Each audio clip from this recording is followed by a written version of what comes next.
21 anos de idade, eu me caso com um rapaz que era um pequeno empresário da cidade, que tem uma história muito linda também. E os meus pais foram no meu casamento para não ficar feio para a sociedade, porque até então eles também não conversavam comigo ainda, pelo fato de eu ter me apaixonado em Jesus. Meu casamento, então, meus pais foram. Um ano de casada, eu fico grávida e tive um aborto de 3 meses. Passa um tempo, fico grávida de novo, outro aborto eu tive. Descobriu que eu tinha falta de progesterona e que não conseguia engravidar, nem segurar gestação alguma sem remédio para engravidar.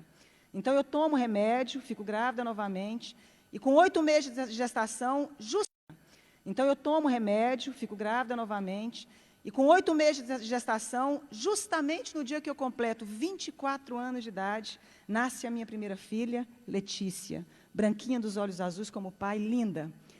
A minha mãe ainda era muito longe de mim, os meus pais não se aproximavam de mim pelo fato de eu estar apaixonada em Deus. E eu me lembro que a minha mãe, então, foi ao hospital porque era a primeira neta que havia chegado na casa. E neto quebranta muito o coração dos nossos avós, dos pais, né? Mamãe foi no hospital e eu me lembro que eu pensei assim, que coisa boa, que bom que a minha mãe veio aqui agora me ver a netinha, né? E eu lembro que quando a minha mãe chegou, passados uns 10 minutos, pediram a minha menina, a enfermeira me pediu a neném para dar banho na neném e me devolver para me ter alta. A minha mãe, então, sai do quarto, chama a minha mãe, entrega a neném, passa um pouquinho, a minha mãe sai do quarto, chamaram também meu marido, e eu fiquei sozinha. E eu ainda falei assim para Deus, que bom que nada teve que acontecer, porque a minha mãe agora voltou a falar comigo. E ela simplesmente se negava a falar comigo. Eu me lembro que naquele momento, então, entra no meu quarto a chefe da pediatria do Hospital da Mulher em Goiânia. Aquela chefe da pediatria começou a acalentar as minhas mãos como ia me dar alguma notícia. Ela disse, mãezinha, acabou de acontecer uma fatalidade. A sua filha acabou de cair do braço da enfermeira e veio a óbito. Minha primeira filha caiu do braço da enfermeira e veio a óbito. É muito fácil você levar um bebê para casa, mas você levar um caixão é muito difícil, minha querida. Mas eu queria fazer um parêntese aqui e dizer o seguinte, lembra que a minha mãe me falava que eu ia perder um filho como ela havia me perdido para Deus? E eu fazia uma oração que Deus fizesse o que fosse preciso para encontrar o coração da minha família e se revelar a eles. A minha mãe não falava comigo, isso me doía muito. Quando então eu recebo a notícia, minha mãe já havia recebido a notícia na porta do hospital. A minha mãe sobe as escadarias do hospital, entra no quarto e começa a gritar, filha, me perdoa.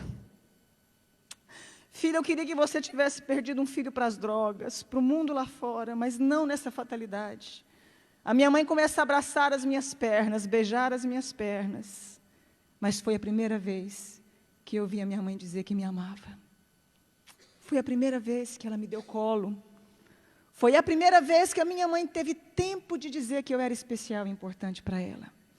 Foi a primeira vez que ela pôde ouvir porque eu havia escolhido caminhar com Jesus. E houve então ali um momento de restauração, de perdão entre eu e minha mãe. Os meus pais voltaram a falar comigo. Eu mandei fazer um exame do corpo da minha filha, porque eu já tinha tido alguns abortos. 30 dias depois chegou o laudo do exame, eu descobri que a minha filha havia nascido sem cálcio e sem glicose. A Letícia jamais iria andar e teria convulsões simultâneas. E a minha médica fala para mim, adota um filho porque você não pode mais ser mãe. Mesmo com os remédios, sua filha veio com problema. E eu disse que eu acreditava num Deus capaz de mudar a nossa vida, a nossa história, a nossa sorte. Um ano depois, eu dei à luz a uma criança linda, perfeita e sadia, chamada Angélica. Faz 11 anos, mês que vem. 3 anos depois, dei à luz a Annelise, tem 8 anos hoje. Mais 3 anos, dei à luz ao Cirino Júnior. Todos perfeitos e sadios. Se eu acabasse aqui a minha história, você já poderia dizer que esse Deus é maravilhoso. Eu fui impedida de fazer faculdade porque eu apaixonei em Jesus.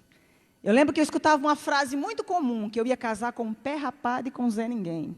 Com um homem sem futuro, porque não existiam pessoas prósperas no meio que eu convivia. Me casei com meu esposo, ele era um pequeno empresário de fato. Veio o plano real naquela época, os meus pais perderam tudo. A minha irmã, que doutorou na Itália, foi trabalhar, não deu conta de exercer a profissão dela. Os meus irmãos todos ficaram desestruturados junto com os meus pais. E Deus levanta o meu marido com grande prosperidade.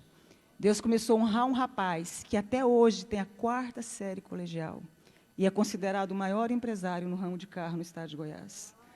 Deus começou a honrar o meu esposo de uma forma sobrenatural. Eu que não tive como me formar, fazer o meu curso superior, comecei, então, a pedir a Deus que me ensinasse a mexer com o nosso ramo de atividade.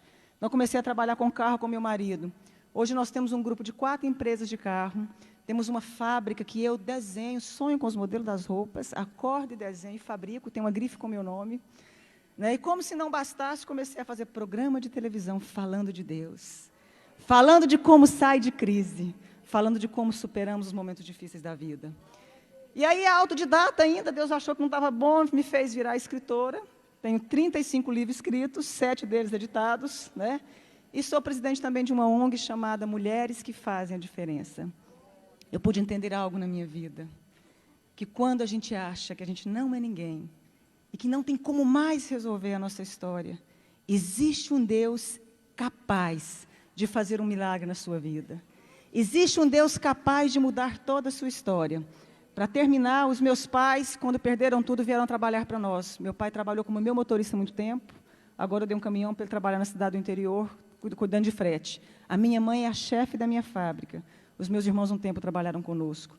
Todos eles vieram trabalhar conosco. Deus, meu pai, um dia chorando, me disse, um dia eu te disse que Deus mudasse a sua história, mas eu não imaginava que eu fazia parte dela. E eu quero dizer uma frase para você, dentro do nosso tema. A pessoa que é covarde, ela não tenta fazer nada na vida. O fracassado, ele não termina.